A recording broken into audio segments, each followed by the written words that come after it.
Okay, babe, we're recording. Hi, Hey, Tiff, how you doing today, babe? I'm good. How are you?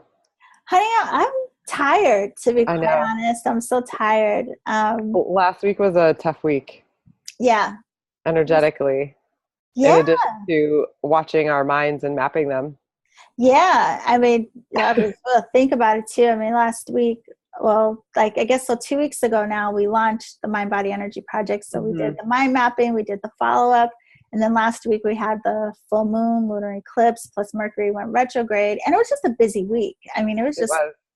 a really busy week. So yeah, I'm tired, but I'm Me too. excited about what we're going to talk about today. Yes, I'm excited about it also. I Hmm. like this topic because I think it's a great foundational topic um, to discuss before we start leading into other things that we're going to talk about on the Mind Body Energy Project, because Totally. this is kind of something that we'll keep in our minds as we go through the other things. Yeah. Yeah. A drum roll. Do you want to go ahead and I want a drum reveal roll. what our big Yeah. topic is this week? Yes. So our topic this week is the ego self versus the higher self. So we have those two voices. One of them likes to cause a lot of chaos, and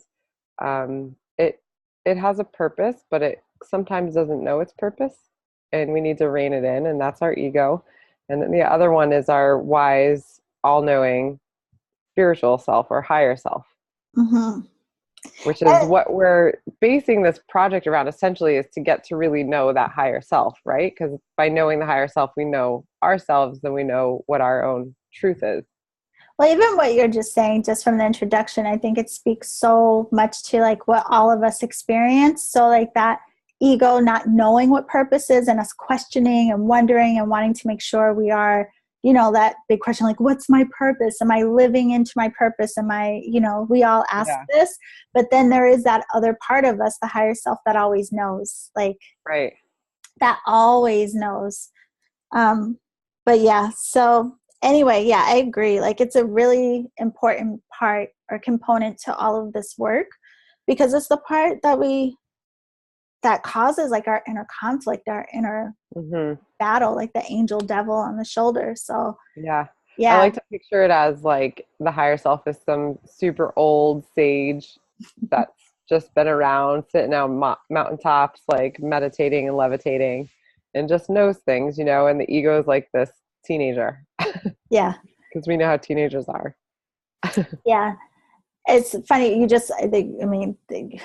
Who knows whatever comes up when we talk about these things, but when you say that, just reminds me, that movie Exodus was on TV the other day and I watched it. It's like the story, I think Christian Bale plays Moses, but it's a story of like the book Oh, of the Bible, Exodus, where Moses uh-huh. leads the Jewish people out of Egypt because the Pharaoh. And anyway, but there's a part, the burning bush story that's in the Yes. Bible. Like, listen, I don't really know these things to be able to quote and tell you what happened, but that part, the scene in the movie, it's like the voice of God, I think it's supposed to be, that comes to him, but it's represented by a child.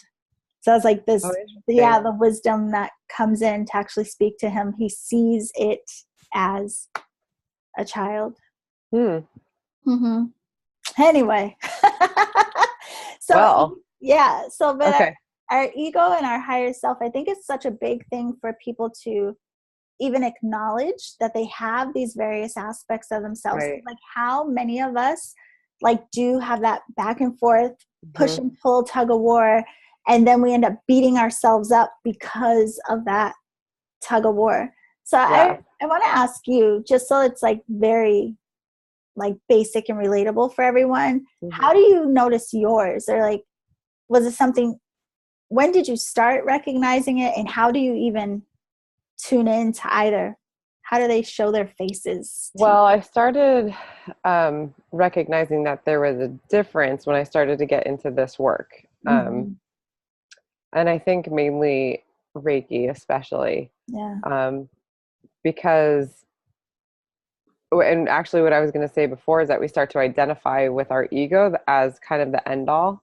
Mm-hmm. And I think that's what I had done for a really long time. I just assumed that the chaos in my brain and like my mind, the conflict that would happen all the time, I just figured that that was me and I was broken and I needed to go to therapy and fix it, or, you know, do some sort of mental exercises to try to, you know, rein it in and like I said, fix it. Yeah. But rather than trying to fix ourselves, more so recognizing who and what we are, which is a higher self and an ego, you know, you can start to see the separation and say, these two things are both very useful for my existence here on the planet. Now, how do they work and how do they work with each other? And I think that's the key, because a lot of times when we hear like oneness and be one, Mm-hmm. even not just with like the world around us, like we're all connected, yes, and maybe we'll do a whole another topic on that one day. I'm sure we will cover that. But in terms of like oneness within ourselves, I think a lot of times people think that they have to diminish the ego or deny the ego Mm-hmm. in order to only be spiritual and everything's perfect and pretty. And it's Yeah. exactly what you said. It's so important for us to be able to understand these different aspects of ourselves so that we can learn to harmonize within ourselves. Mm-hmm. There's that whole thing of being in this realm of duality, right? You know, it's like every culture, every teaching has a version of it, like higher self versus ego, angel, devil, yin and yang, Mm-hmm. heaven and earth.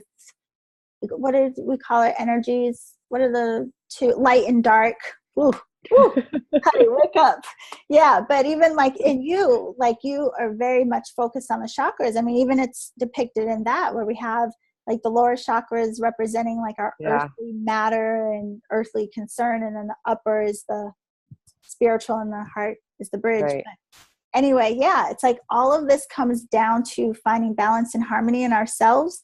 But how can you harmonize something if you deny either aspect? And a lot Mm-hmm. of people even deny the spiritual self because they think like, how could I claim that part of Yeah. me?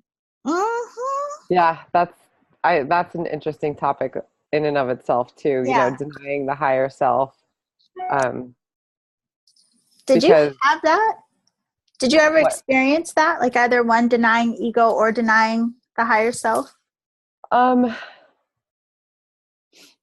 that's a really good question. I don't think so. But I have met resistance and experiences with religion where people, you know, it gets confusing because people say that, you know, they're the son of God or, you know, the children of God. But yeah, blasphemy is an interesting word that you hear thrown around. Um, so I think denying your higher self has kind of been, um, what are the words I'm looking for?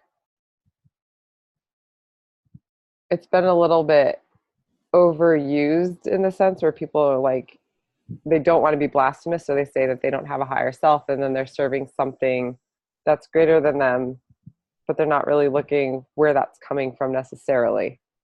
Yeah.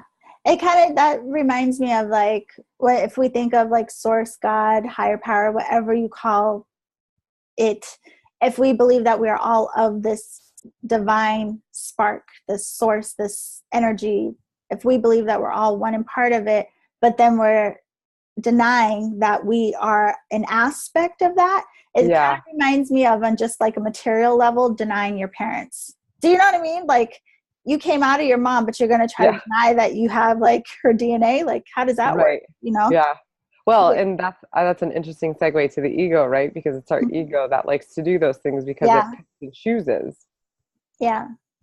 Well, and I mean, honestly, too, I mean, culturally, we've been told that. Like, we've been told Mhm. in so many ways, like, how dare you think, you know, we've been fed a lot of things to try to keep us small and contained and like Yeah, controlled, you know, because if people really tuned into this understanding and acceptance of like, wow, there really is this divine essence in myself and all things, then you would trust yourself more. You would be more kind and compassionate. You would release a lot of the fear. Like all of these things that keep you bound and the ego in charge start to right, dissipate. But what about right. the ego? Like when you started in all of this, was there ever a part of you that thought like, oh, I have to deny it, I have to kill it, I have to whatever people think? Um, I never really felt strongly that way about the ego. I think it was more of stepping out of it all the time and letting Mhm. it run my life, like more of an observation. I started to notice it more, um, and see. I don't know. I just don't think it's healthy to deny all of these things and just dissipate them out of our lives, because they're here for a reason, right? So it's more so learning how to train it than completely letting it go. And I had wrestled with what I had understood of letting the ego go as far as spirituality and stuff goes. Mhm. um, I wrestled with that because I didn't quite fully understand it. And I was like, well, if I let that go, does that mean I'm going to be living in orange robes? And is that what I want? you know, Yeah. because it starts to conflict with desires, and not just our earthly desires, but desires of what we're here to do on this earth, like even do good works. Yeah. Well, I think that goes into speaking about like the extremes. A lot of Mhm. times, we go into extreme, whatever it is. And again, we have like this duality, this polarity. So for the most part, a lot of us have been very extremely focused on material life, material realm, Yeah. not necessarily connected to our spirituality. And then we start going down this path, and there is this potential of wanting to go all the way spiritual and forgetting about our physical life, or Yeah. stepping out of that. And then you just traded the chaos, like you went from one Right. type of chaos into another instead of recognizing you need both. um, Right. yeah, but the thing with the ego and the personality self, I think it's very important for people not to judge themselves Hmm. for that aspect of themselves, because it's how we learn. Like our, Right. our ego and our personality, like it's this unique quality about us that gives you this unique expression of your divine nature. So it's like, I Yeah. think of it as if we all are an expression of this one source energy, but Tiffany's expression of it is going to be unique to my expression of it. And so there's also this aspect of Tiffany is making choices and having lessons that are very different than whatever mine are. But so every part of like the smaller self is ever Hmm. changing. It's ever Right. growing, evolving, learning all of this. But that higher aspect of us is chilling. It's like the Yeah. neutral zone. It's that part of you that like sometimes you click into and you're just like clear, you're not Yeah. worried, you don't doubt, you're just like, just, Oh, and it's such a good feeling too, isn't yeah, it, when you tune into that? yeah. When you were mentioning that, I was thinking back to the conversation that we had on ego and shadow on the Mind Your Chakras podcast a while back.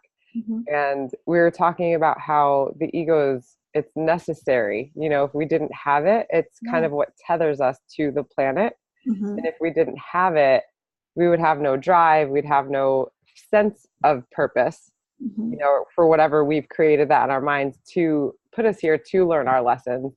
Um, but it's a realization that that's simply what the ego is for, that it's a driving force for our experience. And then we also have our higher self that is there to help us, to guide us when we tune into it. Well, when you say that, it just reminds me of too, and I don't know that I've ever talked about this before, but it even brings up the consideration of the kind of ego we have. Because there is healthy ego, Right. and we Yeah. can work with our ego to allow it to be guided by our higher consciousness versus, Mm. the other way around. And we can help the perspectives of our ego, the parts of us that have been hurt, that have been beat up, that whatever it is that causes us to react from trigger, we can work on that self-healing component where you're not killing the ego, you're just Right. reforming it, you're just healing it, you're helping it to lift and Training it. be better, right? So it's like, instead of thinking of ego as like a bad, dirty word or something you should want to completely reject, just think about the type of ego you're functioning from and the Mhm. parts where your ego may need a little bit of support. And I think recognizing or adopting this idea that you have a higher self that's wiser and has answers and guidance and counsel, I think if we start to recognize that, then it'll it'll take less power away from the ego doing what it normally does Yeah. when it runs rampant. And it reminds me of too, I mean, the benefit of, because a lot of times just in this ego personality, you know, very disconnected state, so to speak, to say we're not working with our higher and physical nature at the same time.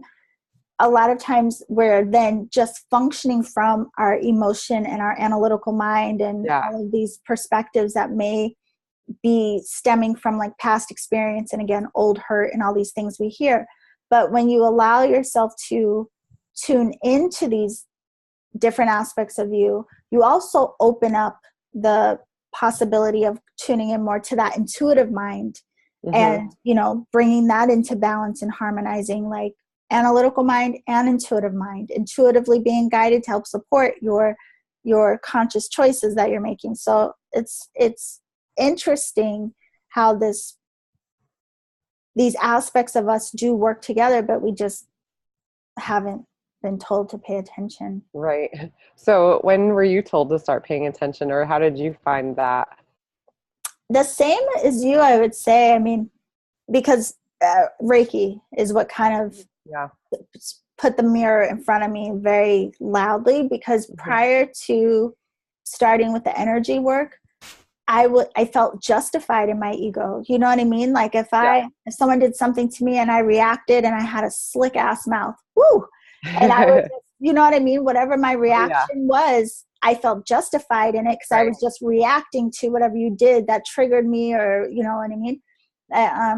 So it wasn't until the energy work that and it wasn't intentional. It's just your shit starts to come up and you just, it's weird. It's like you just start becoming more aware of the role you play in your life and in your interactions. So the same things would happen and I would be triggered, but instead of just, you know, I would recognize like, whoa, ooh, that really hurt. Like, what? Oh my God. Like, what is that? Oh, geez. Oh, and aware of the choice that I have. Right. Like, okay, you could be real slick in the mouth and let your ego and your pride take charge in this, or you also know your higher self is becoming very loud and saying, is it really necessary to react that way? What are you trying to protect, defend, prove? What's your motivation?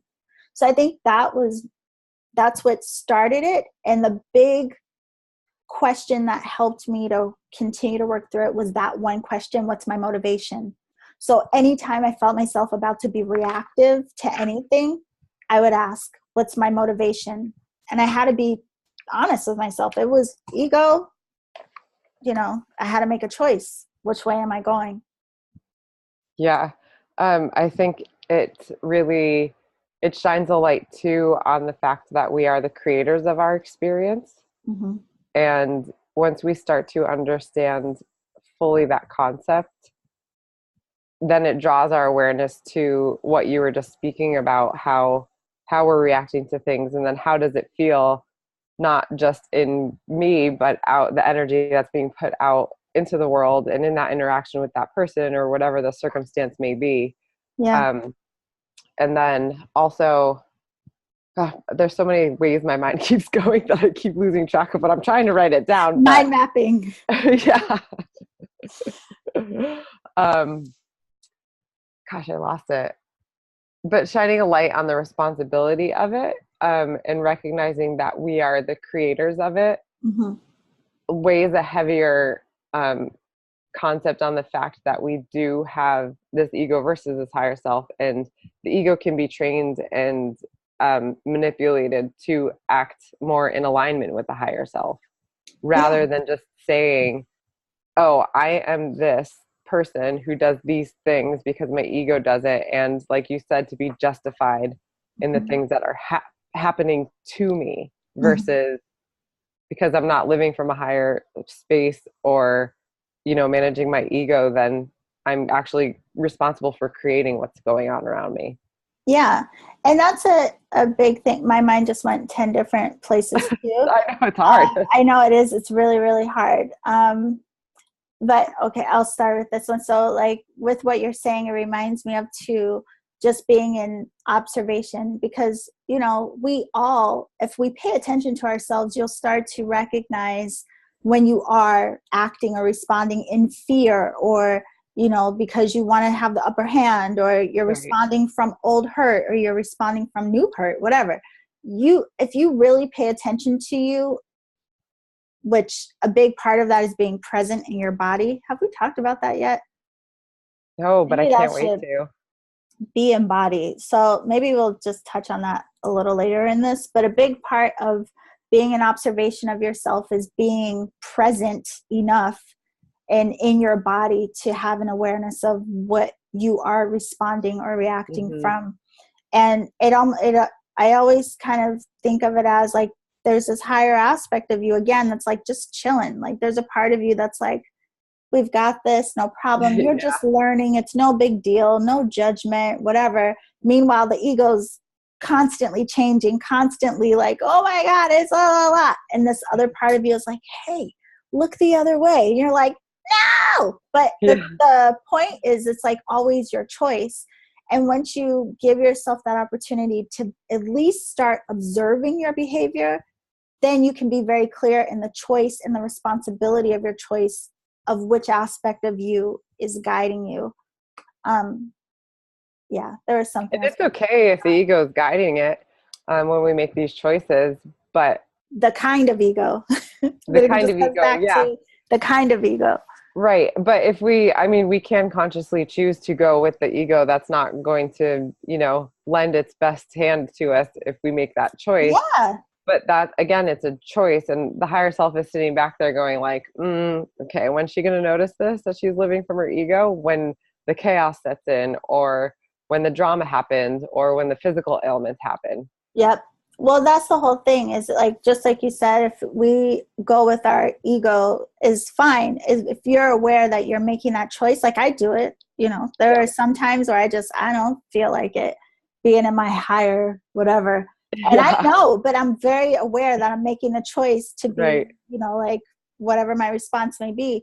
But I also know that there's consequence, and there's going to be a reaction to Hmm. my action or my reaction. So it's like, still though, being honest enough to take ownership for the part you play, because Right. so many times we just want to point the finger outward, but we're also playing a part, and we can add fuel to the fire or we can diffuse it.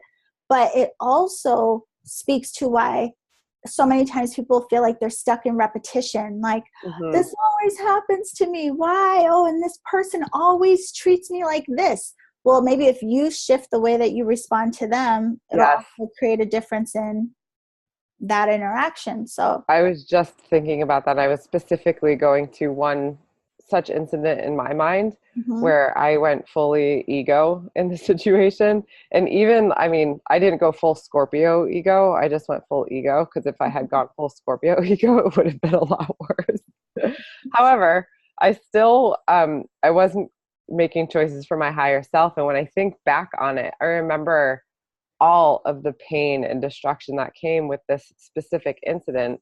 And had I, part of our ego tells us, well, like, well, you don't deserve this, so you need to like create justice by living from the ego self, Mhm. But really, if I think back on it, had I just lived from my higher space, it would have diffused the whole situation so much faster. And not have left such a wake of destruction. There may have been, that sting initially where it's like, okay, have to sit, be present with me and in my higher self, and just, you know wait this part out until it passes. Mhm. But if I add fuel to that fire, it's not going to pass, and it's just going to blow up and get bigger. When you say that, it reminds me of the lessons that we have. So that's the part, like, sometimes people hate to hear, like, we are um, adding and creating our life experience in this thing. And, if we choose to react from a particular, like from our ego, or from, something that is adding fuel to the fire, so to speak, Mhm. there's also an opportunity to learn in that, because whatever the reaction Yeah. is to our reaction, we have an opportunity to learn. So it's not like, oh man, go back and then beat yourself up like, oh, Right. because then we build up these energies of guilt and regret and shame and all of these things because we beat ourselves up over the choices we made. But when you take ownership of it, whatever your choice was, you can, one, see what the lesson was, two, decide to do it differently, but then also be vulnerable enough to say sometimes, I'm sorry, or, Yeah. I can own that I was being an asshole in that moment. However, it could be problematic if you always think I'm sorry is just the Band-Aid when you had choice. At some point, you have to be able to go, like, instead of, adding fuel to the fire, thinking your apology is just going to be like what rectifies things. At some point, you have to take full ownership of making a different choice in the Right. moment of, Right. like, do it different. Dang Which it. takes awareness, and Yeah. leaning into the higher self will help us have more awareness and more mindfulness of seeing the situation from literally a higher perspective. If we think about, if we think about, like, what do they call it? Eagle eye view, right? That's the Bird's thing. eye view. I mean, the eagle's fine. It's a type of bird. Right. Okay. Anyways, so yeah. I'm still drained from last week. Mind mapping, it was tough, Yeah. man. And Mm-hmm. the eclipse, like all of it. Good Yeah. Lord. Yeah. So the bird's eye view, when we're in the thick of a situation and we can't see the forest for the trees, Mm-hmm. versus like when we're literally high from a higher point of view looking down, it seems so small and not that intense. That's kind of the same as the counsel of our higher self versus our ego. Yeah. Yeah. And I mean, but another thing too that's popping in to just say about all of this is the importance of recognizing, again, like, all of the various aspects of yourself. So, like how we were talking about in the beginning, like not denying or trying to run away from ego and your hurt and all of these things, or your personality, but really coming to embrace these various aspects of you and healing where you feel it may support you. But then also having that understanding that, yeah, you're also this divine being. I mean, like, Yeah. you are of the divine, and it's not egotistical to claim that. I mean, it's like, it's your birthright. Again, it would be like Right. denying the mother that you came out of. Like, what? You might not like her, but you can't erase her DNA out of your system. You know what I mean? Right. So Right. the same. And it goes back to even understanding that we stop beating ourselves up. And if we stop beating ourselves up so much and start this whole process of understanding and healing and merging and harmonizing, which takes work, of course. I mean, it's ongoing. Okay, fine. But once we initiate that process, not only do we start treating ourselves better and honoring ourselves better and having more, like, respect for our lives and more like humility around every freaking thing about, what your choices really do impact and influence, like, everything. It changes the way you even show up in your life and the way you Yeah. treat other people and the way you see other people. So it matters. It does matter. I giggled earlier because I was thinking the word embrace, and then you said it like a half a second after it came to my mind. We're Um, connected. yeah, I know. We Mm-hmm. all are. Yes, we are one. But yes, we are. But that's the whole thing about the self-discovery thing, is embracing all aspects of you. And like you said, not denying it, because that's how we'll get to understand how to navigate our lives and the world better. Totally, totally. And it's And one of isn't those that what things. we're trying to Yeah, do? it is what we're trying to do. But it reminds me of too what you said, of what something you said earlier about, like, when we're in our chaos. And it made me think of, like, how, in our analytical minds and down in our emotion and all of these things, we can oftentimes find ourselves in these states of chaos and, like, feeling chaotic and feeling like just balls of freaking mess. Whereas, again, when we go into a state of, like, meditation or just do some pranayama, like, when we focus our minds, focus our attention, then all of a sudden we go into this state of neutrality and peace Mm, and balance. Like that's exactly what this is. So when you are in that chaotic space or you're feeling very emotional, whatever it is, observe yourself, acknowledge why you're feeling that way, what's being triggered, and then acknowledge how your higher self, this higher aspect of you, can actually support or nurture that part of you that is feeling really bothered in the moment. Like it's all built Yeah. in. Like you're so Right. designed, like it's unfreaking believable that like all of this is built in. Like Yeah. you have everything you need to Yeah. manage this whole situation. Which I think is a really great point too, because how often are we seeking outside of ourselves Mm-hmm. to heal or to ease the chaos? Right. I mean, we turn towards relationships, which we need them as humans. We're connected. We need that. But how often do we put it on somebody else that it's their responsibility to make us happy? Or if this person was in my life, I'd be happy. Right. Or other sources, we lean towards alcohol or drugs or other types of things to give us comfort or to quiet the chaos down when really we have it all. But It's it's just a all matter of learning external. Yeah, like that's like our focus has totally been just externalized. But I mean, a part of it is like culturally, like we have it. been directed to pay attention to everything outside of us. And we're Right. totally given advertisements all the time telling us things outside of us or what will make us feel better. Or we Hmm. are fed growing up, young girls, like at least older generations. I don't know if the kids, I think they're learning something different now, thank God. But like we grew up with like these princess stories and Prince Charming's coming to save you, Yeah. and like, oh, like life is crap until you, like, by the time you hit 20, it's like you're supposed to have it all perfect already. Like this is the Yeah. crap we were fed.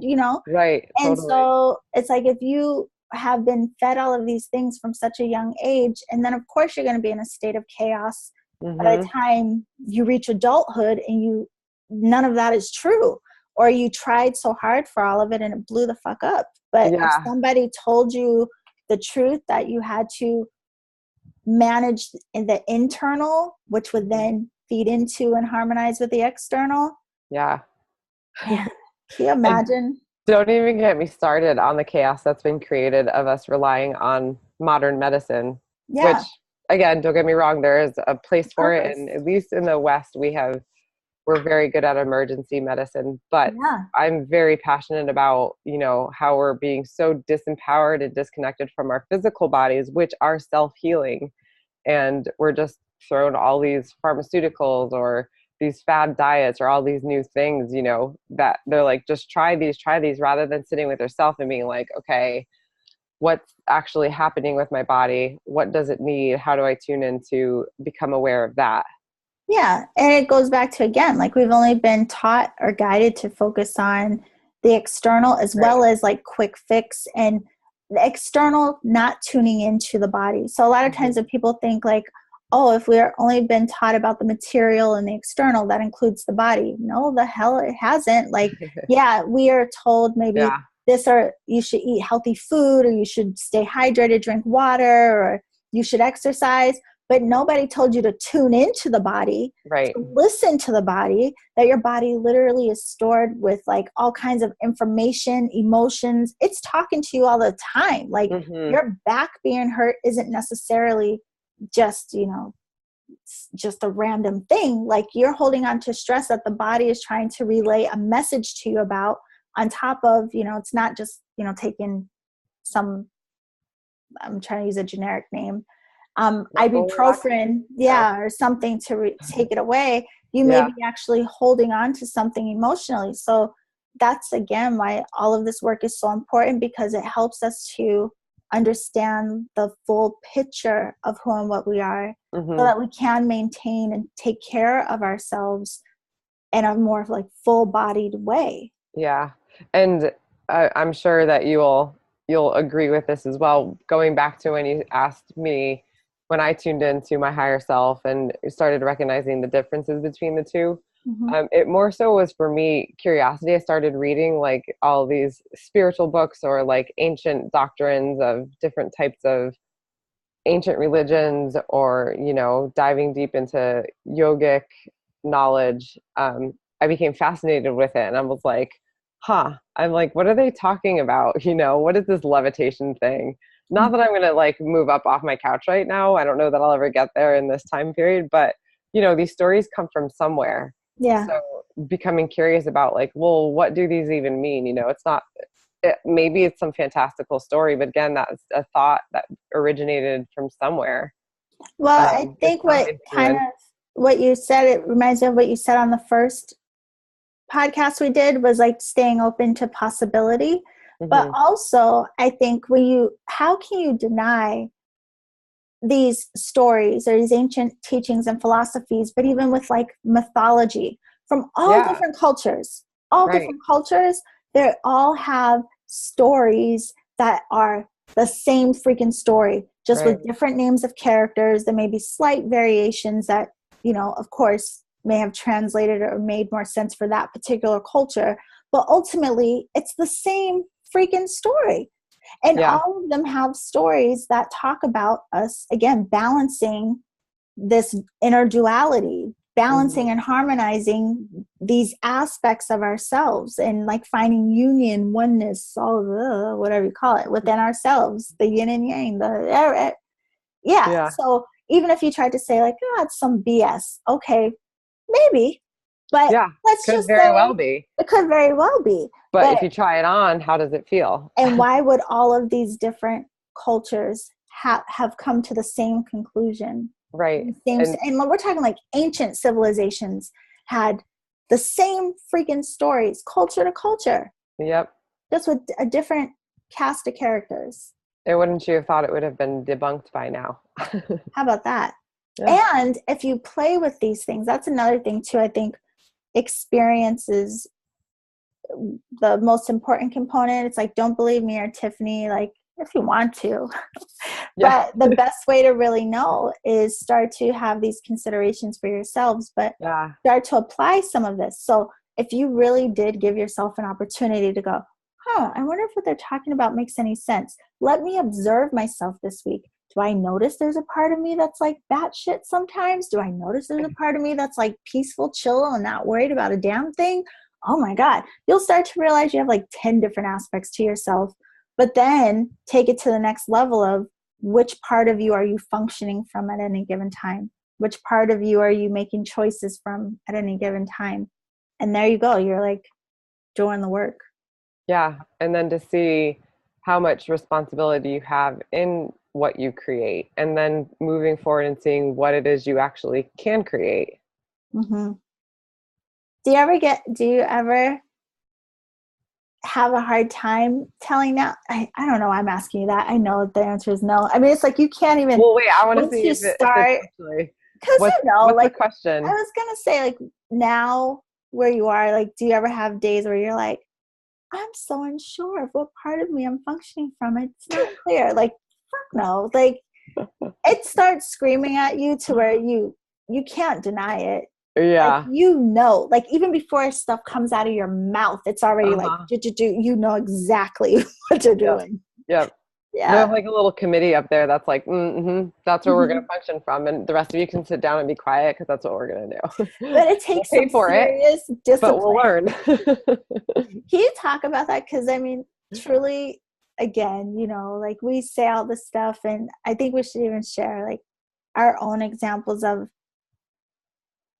it takes discipline. Like in those moments where you are really annoyed, or in those moments where you really just want to, what? And how do you deal with that when you know you're in that choice of like ego, higher self? Well, I just went to the supermarket a little bit ago. That'll do it. It was doing it. It's hot. I'm dehydrated. I'm probably PMSing. I just didn't want to be there. I And there was totally am. everybody. And people are standing in the aisles looking at shit. I'm like, could you move? Like, I just want to get some carrots. Yeah. And I felt myself that actually the entire shopping trip was this battle in my head.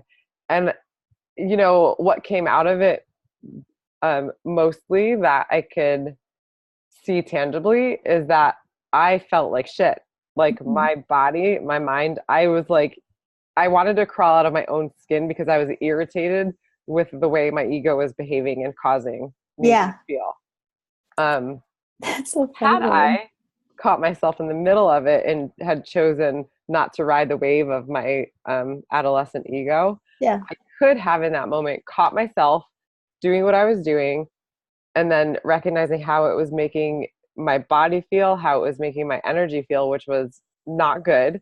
And like I said, wanting to crawl out of my own skin because I was annoyed with myself for even acting that way. What I could have done if I didn't ride the wave, like I said, I could have put a stop to it and stood there for a second and looked at that person and been like, okay, I see you, you're beautiful, you have a soul, and just been able to turn it that way in order to not feel the way I was feeling. And then the more we do that kind of stuff, the more it just will become automatic, So Yeah. hopefully I could have a grocery shopping day when it's hot and I'm dehydrated and nobody's moving, that I could just walk around and be like, oh, look at you, beautiful soul. Oh, you But beautiful it soul. reminds me Everything's so too of wonderful. like the mind mapping again, Yes. in a way. Yeah. And it reminds me of how like the story I shared about the meditation, how I was like aggravated, and then when I changed my Yeah. mind, I was able to sit.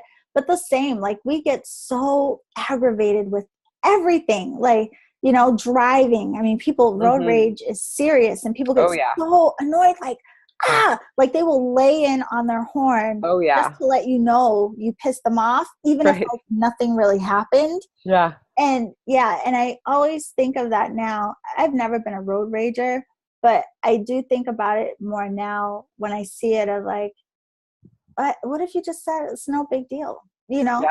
And those moments when we're aggravated, like if you really ask yourself, is it really that big a deal? Like, Yeah. yeah, you may not want to be here. Yeah, you may be feeling impatient, but is it that big a fucking deal? Like, Right. Yeah. Perspective. And yeah. what's funny about road rage, I actually witnessed it just yesterday or the day before. And it was kind of funny because this guy was totally raging out and the person was like, what's what's going on? Like they Yeah, didn't even know they were doing anything. right. So what was happening in that person's world, like they were definitely living from ego because they were swallowed up in their world of what was going on and not even recognizing that this person who you think plays such a huge role in your disruption right now doesn't even have a clue that they're part of your game. Right. And it wasn't their intention to like bother you, you know? Right. Yeah. Yeah. And that's the thing too. I think sometimes when we just think of it that plainly, like someone that's aggravating you or a situation that's annoying or you just don't want to be in, like probably the people involved or the situation itself, like no one's trying to aggravate you. Right. And even if they I are, hope not. yeah, and even if they are, you don't have to be mad about it. I mean, like Right. you can literally look at something sometimes and just see it for what it is.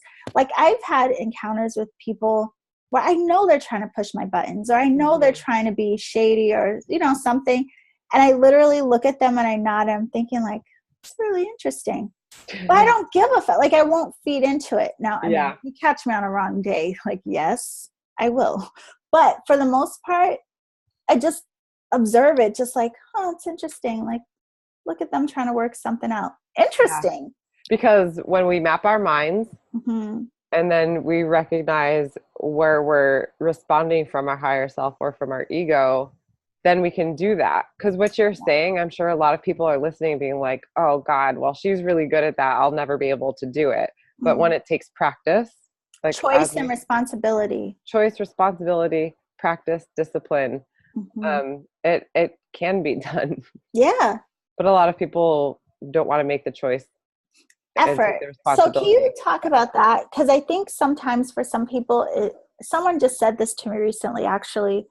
They're like, "Ugh, I get all this stuff, but it sounds like a lot of work and I don't feel like it," which is honest. I mean, like, Yeah. yes, to hear this stuff and like, oh my God, I have to watch my thoughts and be blah, blah, blah. Like, that just sounds like fuck. You're watching your thoughts anyway. You're talking to Right. yourself in your head all day. You're looking at people, talking shit about them in your head all day. Like, you're doing it anyway.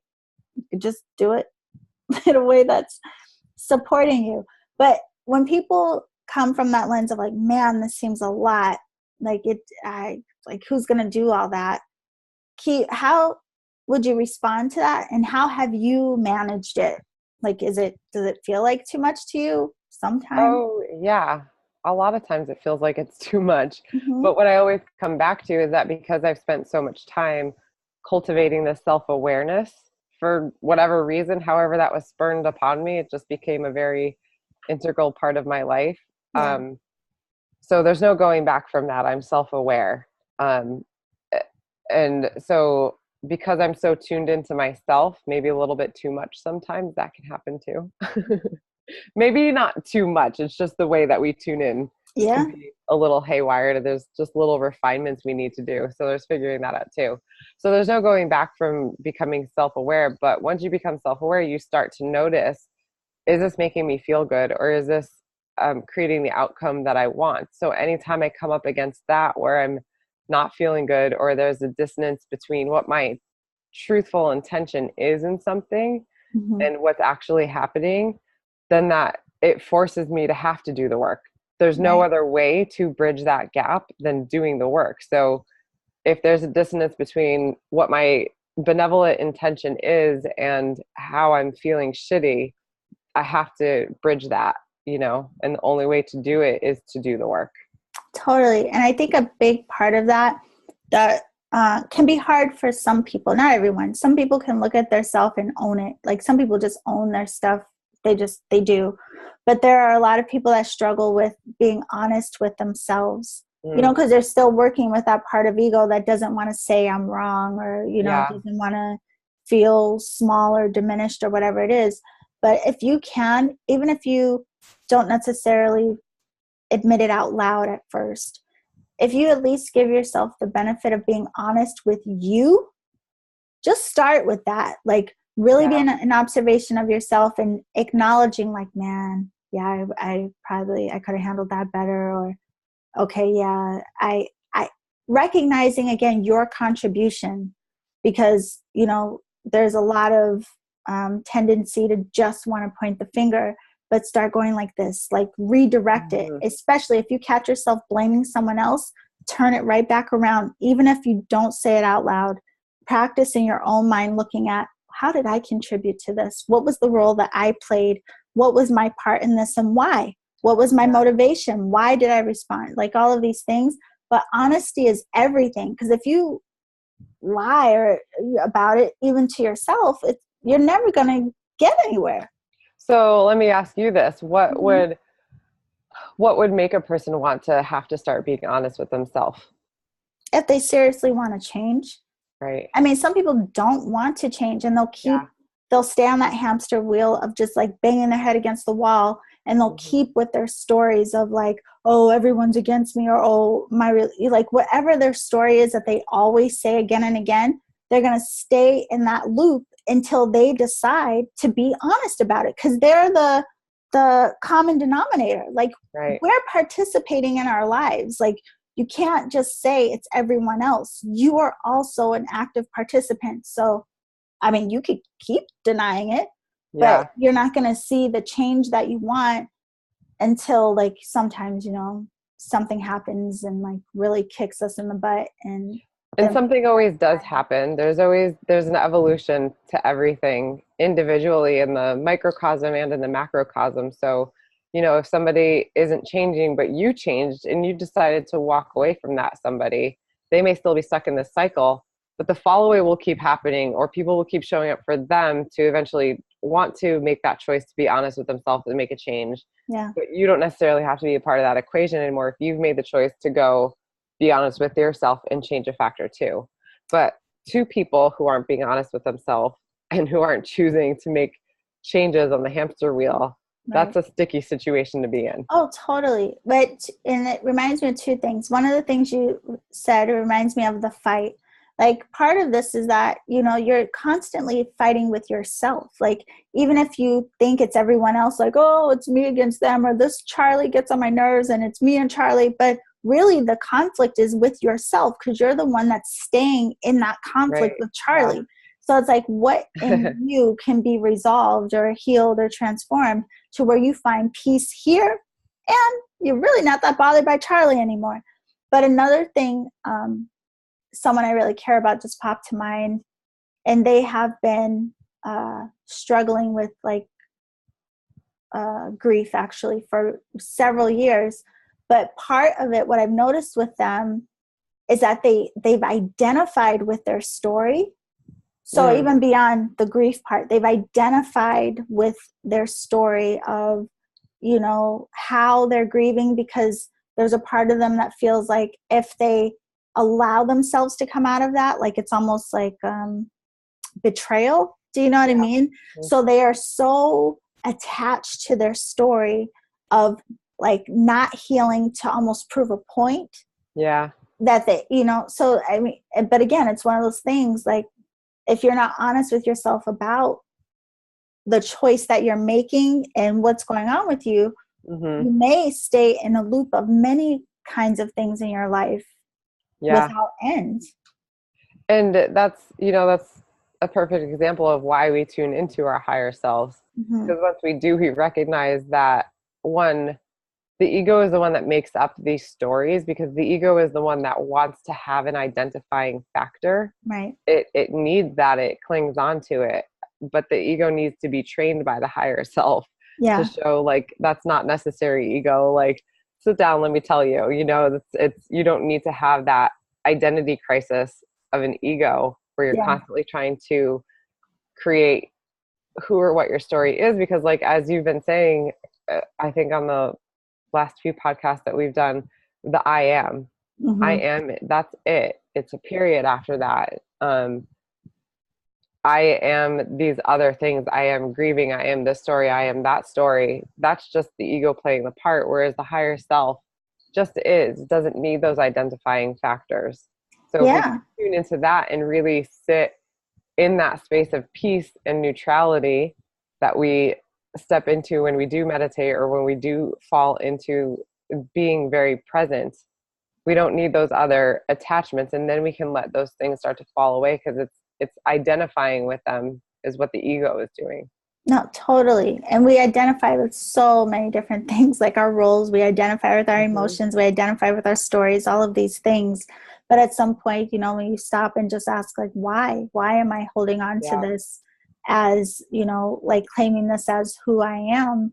Like, why? And think of, like, even if it's serving you and how, and it may have taught you something, but it's not something you have to cling on to.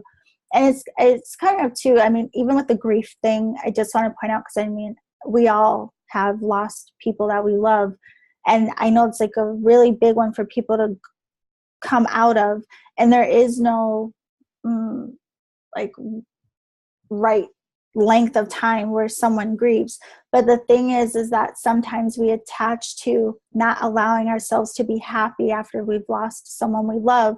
But one of the things to keep in mind with this, I don't even know why it's coming up to say, but maybe someone's going to watch this that needed to hear it, is the loved one that we are grieving so much, they would want us to be happy. You know what I mean? Like, they would want us to, they don't want to see us suffering. So even sometimes when you think of it from that lens with that particular, like, keep in mind that, like, yeah, we may miss people and we love them and all of these things, but they don't want to see you suffering, and that story isn't serving you or them. Yeah. I don't know why that was like, well, we'll see. Say it. No. I'm trying to take, I had all these thoughts go through my head. I'm trying to take notes and then stay present. And it's really hard to do that because there's all these things that I wanted to talk about. But one of the things serving us, so the idea of taking on identifications of the ego, it's okay to do. I mean, I'm saying this, and I'm pretty sure Yolanda's on the same page as that. We're not saying have no identification at all. Like, don't use your ego to identify, but just know that there's cycles of it. Like, it might come into your life to identify with something, to serve a purpose, to learn a lesson, but that doesn't mean it has to stay. It's not a sticking part of your DNA. It's just like a piece of clothing that you put on for a purpose, and then you took it off and move on to the next thing, you know? Where we can be adaptable and shifting with the evolution of whatever that label or that characteristic was for that time being. But also being self-aware enough to notice when it's no longer serving its purpose. And we kind of touched on this in mind mapping too, when we talked about defense mechanisms that we picked up as children because we needed them for a time. But as we move into adulthood, it's okay to shed those because they're not serving a purpose. But if you don't recognize them being present and how they're not serving properly, they could cause dysfunction. Mm-hmm. So it's No, the same with totally. ego identity. Yeah, well, all of these, one, it's so funny. This literally came up in the class that I'm teaching online last week. The part of us that's changeable and the part of us that's unchangeable. But what you're reminding me of is just like very simply, it's part of our experience. Like Mm-hmm. part of you being uniquely Tiffany and these Right. different aspects of you and how you express your divine nature, it's part of Tiffany's human experience. Just like, again, like anyone listening, part of who they are and the various roles they play in life, whether it's, friend, sister, mother, father, like all of these different roles that people assume in this life, it's part of their life experience. It's part of their growth. But so again, that's like why it's not about diminishing your personality or getting rid of your ego, but the kind of the way you allow that aspect of yourself to express. Because, again, you being Tiffany, I'll say, I don't know this, I've never seen you be horrible, but like Tiffany, I'm sure it could be like a nightmare. And some days I can be, Oh yeah. and then other days you're just like the most pleasant thing like ever known to man. But it's like recognizing these different qualities of you and what you are learning about these different aspects of you, even where they come from. And we won't go into this today, of course, because we have so many things to talk about, but it even reminds me of lineage healing. Like, these roles and identities that have been placed on us, like even just in our family, the roles we play in our families, the ideas of who we were supposed to be and what we were supposed to be that were put on us by other people, the perceptions of us, of our like friends and peers, all of these, a lot of these roles have just kind of been like put on us on top of us trying to figure out who we are in the midst of it all. Yeah. So it's like, but it's all teaching you something. I mean, Right. What are you going to do? Just keep experiencing. That's all we Just can. keep experiencing. Know where, from which lens you're experiencing from, the Right. higher self or the ego self. Totally. Yeah. And it's like we said the whole time, that's the choice of creating your experience. Do you want to have a shitty experience or do you want to have a good experience? Right. You don't want to have a well-educated experience where you're learning a lot, or do you want to have an experience where you're just running in the hamster wheel?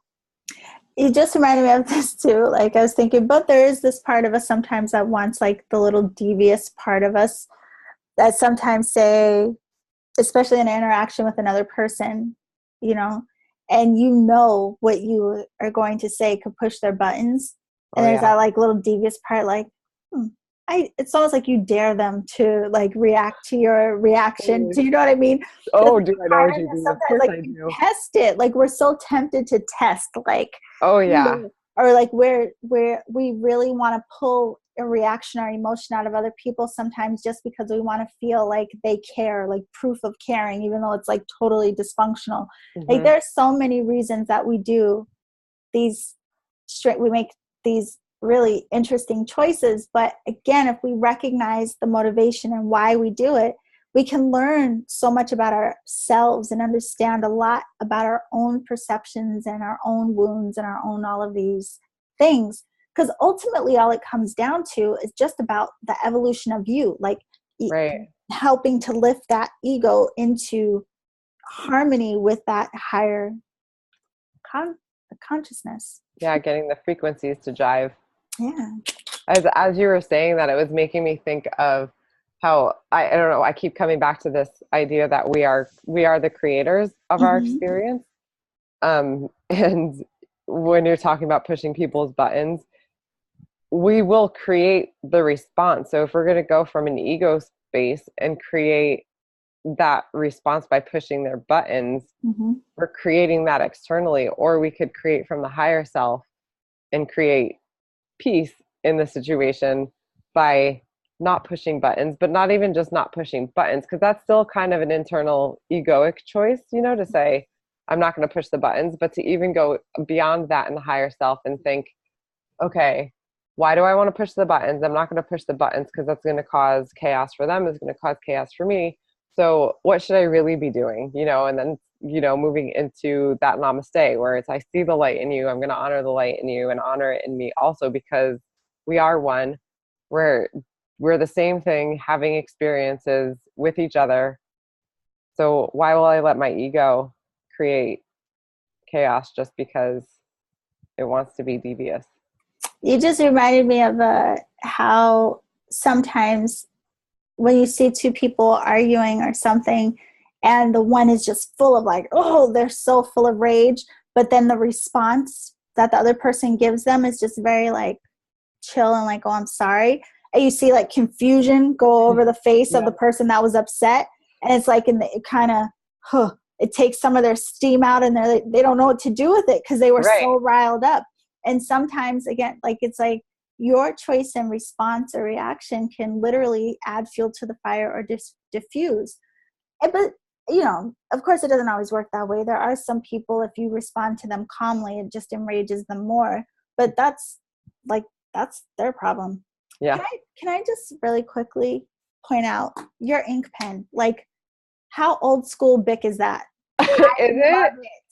It is a Bic. I haven't seen one of those since like 1995, and I want it. Well, I was home. When I see you next, I'll give you one because when I was home in June visiting my family, my mom had a whole pack of them, and she's like, "Do you need any pens?" And I was like, "I'm sure I have enough pens here," but then I go like I pull them out and I don't like the way they write, or they're like old and they don't write. And I've been using these pens for months now, and I have multiple of them lying around, and I love it.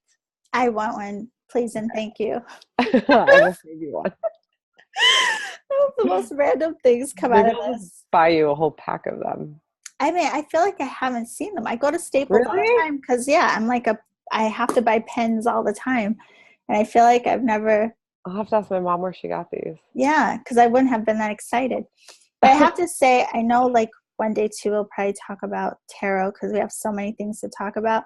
So many. All of this conversation, it always reminds me of the magician. Yes. And how he has all the tools. And like it really being about us recognizing the ego is coming to say, this isn't about recognizing what's wrong with you. Okay. There's nothing wrong with you. You can't have a freaking experience. But, really recognizing that there is an aspect of you that serves a purpose. And there's this other aspect of you that is just pure love. It's like this divine essence that's like guiding you and supporting you at all times. But knowing that your ego and every part of you is equipped with all that you need to support you emotionally, to support you mentally, to help support you physically. I mean, this thing is regenerating cells all the time. Yeah. I mean, like you are literally designed in every capacity to be like self-sufficient and support yourself, mind, body, spirit. But it's just for a long time we didn't know. It's no big deal. But now that you know, and if you're here listening to this, there must be some spark of curiosity about yourself. Start just doing these little baby steps and considering like, okay, well, if I have all I need and all I have to do is pay attention to me, how am I going to do it? Yeah, start experimenting. If you have questions, we'll help you. Yeah. So give us your questions on Facebook, on Twitter, on Instagram, in our emails, wherever. The magician card too is so perfect because he's holding that candle, which represents as above, so below. Even the positioning of his hands. As above, so below. Right. So that is what we are. We are a higher self when we are an ego self. We are a physical being, human, and we're also spirit and light. And as above, like in consciousness, so below in the material. So, it kind of goes to like this whole project that we're doing, mind, body, energy. As you hold in consciousness, so you manifest and create. And as you perceive, so you experience. Like it's all intertwined. And like this is just our second topic. So we will, throughout this, share like different tools and things that have helped us. But Tiffany thought it was very important. I totally agree for us to go over this topic just to give like a base level of our own functionality and these aspects of ourselves that we're functioning from at any given time. And what we have the capabilities Yeah. to function from. Yeah. You have choice. Yeah. So chew on this being a higher self and a human self. Yeah. So probably this week, because how we've been doing this is we have been, you know, this is our second time. I make it sound so long. What we've been doing the past year, but the premise of our project is to explore these different topics bi-weekly, and the weeks in between, we come back and share what our experiences were with paying attention to the topic and implementing practice of whatever it is, and then having you join us. Although next week the week we won't be doing the live? Correct. Yeah. Next Wednesday, the 8th. Yeah. So I'm Wednesday, going to work on myself. yeah, which is a beautiful thing. I mean, we all should make time for that. So since we won't be here next week for the live, you can still comment on our blog on our website, mbeproject.com, underneath this video. You can send us messages on Instagram, Twitter, Facebook, all of those. You can find us at MBE Project and we'll respond. But we'll also post our Dear Diary for our Patreons. So we have 2 Patreons. I know. It's so exciting. Yeah. So if you would like to help support the project, you can become an MBE insider and receive information about our personal experiences, Dear Diary, behind the scene, as well as some monthly information. Yeah. But we'll have some tips for you of how to identify your ego and your higher self as well on our website. So yeah. Anything you want to share more about this before we wrap up today? I really want to hear from people. I really want people to share their experiences and let us know what you're struggling with, or what breakthroughs that you've made, or what questions you have. We really want this to be interactive. Otherwise, it's just going to be mine and Yolanda's perspective the whole time. And right. I mean, we could have done that without recording it. So yeah, no, I mean, we genuinely want to build community around this, support you, and learn. Like we're learning too in the process. So and the more we learn, the more we can share, and the more, integrated the whole world can be. And don't think that there are any questions that are like, if you're like, I don't know if I should ask that, just ask us. Yeah. I mean, you have no idea. You never know what it'll spur in our brains or who somebody else you might support. Right. Exactly. Exactly. And if you've been listening to Yolanda and I at any capacity beyond just these 2 episodes of the MBE project, we go off topic on a lot of things because we're just so curious, and we just think about other things that are spurned off of something else, and we could talk all day about topics. So you never know. Look at my notes from today. Yeah. I think we did pretty good. I'm actually proud of us. I think these last staying on topic. We've done pretty good. Yeah, I think not so too bad. Maybe we always needed notepads and we didn't know. Maybe, yeah, exactly. I was like, maybe we've grown up a little bit too. Yeah, we've matured. Yeah, right. But yeah, so I mean, I think this will be a really interesting one. In case if you don't see our updates of homework for some reason, one of the key things is being present in your body so that you can have the awareness enough to be observant of yourself. And we'll post some tips about how to be present in your body so that you can have that awareness. Yeah. But be honest with yourself about journal about it. Journal this week about what you notice about your thoughts and your behaviors, what you notice about the choices that you make in responses. Like, take note of those things, because that's what it's all about. Are you ready to go? I'm ready. All right. So we won't see you next week, but not live. We will post a video next week about what's gone down this week, and any information we've received from the community we'll talk about. Absolutely. But So email yeah, us right now. And you yeah, can email us through our website as well. yes. Okay. Well, I hope Yeah. you have a good night. Bye, babe. Bye. Bye, everyone.